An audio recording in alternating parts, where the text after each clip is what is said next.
डर खत्म होगा। दूसरा, हिंदू एक होगा। तीसरा, पूरी दुनिया को हिंदुओं की ताकत का पता लगेगा। जैसा गुरुजी देख रहा है, जब फ्रांस के लोग अपनी सड़कों पर उतरकर फ्रांस को बचाने के लिए सड़कों पर उतर सकते, इंग्लैंड के लोग अपनी देश को बचाने के लिए सड़कों पर उतर सकते, तो हम भारतीय क्यों नहीं अपने भारत को, सनातन को बचाने के लिए सड़कों पर उतर सकते। किसी ने हमसे कहा, बाबा यात्रा से दंगा होगा। हम कहा, दंगा वाले ठटरी के बड़े दूसरे हैं, इसमें गंगा बहेगी। ये दंगा के लिए नहीं, गंगा के लिए पदयात्रा है। ये तनातनी के लिए नहीं, सनातनियों के लिए पदयात्रा है। हम किसी के विरोध में नहीं हैं। हमें मुसलमानों से भी दिक्कत नहीं, ईसाइयों से भी दिक्कत नहीं, पर यदि वो गजवाए हिंद कहेंगे तो हम भगवाए हिंद बनाते रहेंगे। यदि वो सरसन से जुदा करने की बात करेंगे तो जो भी पाकिस्तान में 9 जगह फटाके फूटे, वो उनके, हमारे पास फटाके तो है नहीं है, पर देश की सेना तो फोड़ ही सकती है। तीसरी बात और सुनो, 1947 में एक विशेष मजहब मुसलमानों के द्वारा मांग हुई कि हम भारत में नहीं रह सकते।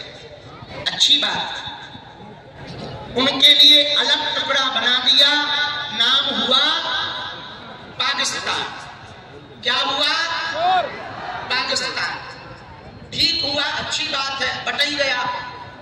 लेकिन अब जो शेष बचा भारत, उस भारत में जहां 80% हिंदू रहते हैं, वो तो हिंदू राष्ट्र हो जाए।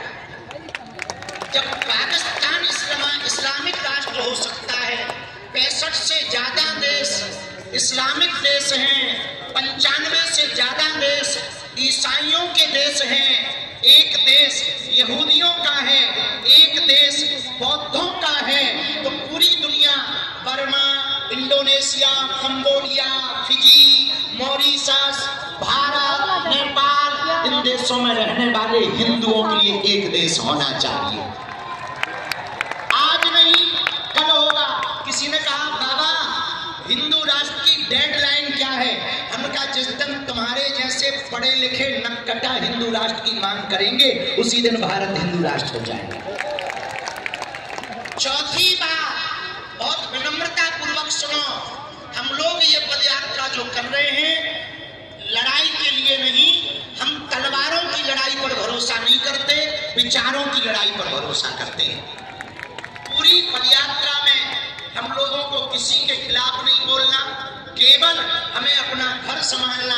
अपना घर है जो हम भेदभाव में फंसे, छुआछूत में फंसे, ऊंच नीच में फंसे, अंगड़ा पिछड़ा में फंसे, इनसे ऊपर उठकर 14वीं शताब्दी में रामानंदाचार्य भगवान ने जो कहा था, जात पात पूछे नहीं कोई, हरि को भजे सो हरि को होई।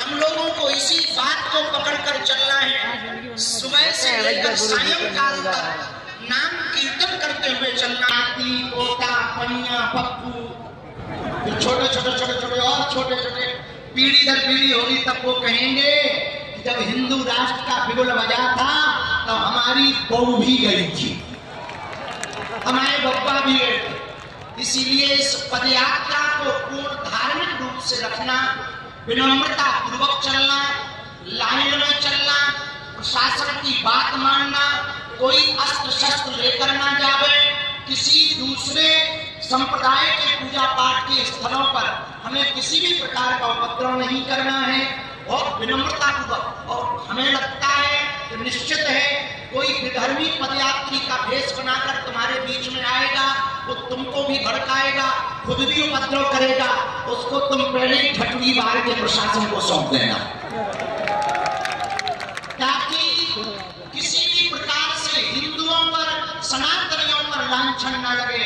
एक व्यक्ति ने कल हमसे पूछा, पत्रकार महोदया ने, कि भारत हिंदू राष्ट्र क्यों जरूरी है? हम कहा, पहले हिंदुत्व को समझो। हिंदुत्व की विचारधारा किसी एक धर्म की नहीं, जीवन जीने की शैली है। इसी विचारधारा में हो सकता है वसुदेव